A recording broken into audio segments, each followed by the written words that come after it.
Seorang influencer parenting yakni Meita Irianti atau MI mendadak viral di media sosial.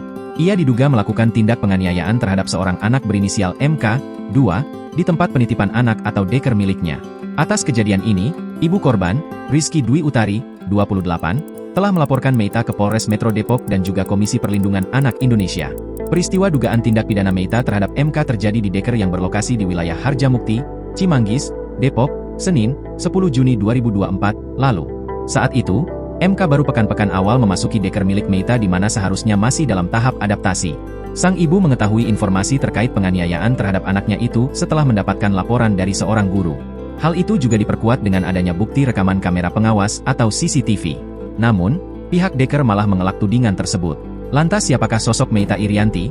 Meita Irianti atau akrab disapa Tata merupakan influencer parenting. Tata kerap membagikan video parenting dan konten-konten bijak melalui akun TikTok pribadinya Tata Rianti. Namun karena kini ia mendapat sorotan akun media sosial miliknya seperti TikTok dan Instagram sudah hilang. Meita Irianti juga sering menyuarakan kasus kekerasan terhadap anak. Selain menjadi influencer, Meita juga mempunyai beberapa usaha. Menurut informasi yang beredar, Meita Irianti memiliki daycare dan bisnis produk kecantikan skincare. Usaha skincare itu didirikan oleh Meita Irianti sejak tahun 2019. Meita Irianti juga diketahui pernah bekerja di salah satu portal berita di Indonesia, namun telah mengundurkan diri. Download Tribun X sekarang, menghadirkan lokal menjadi Indonesia.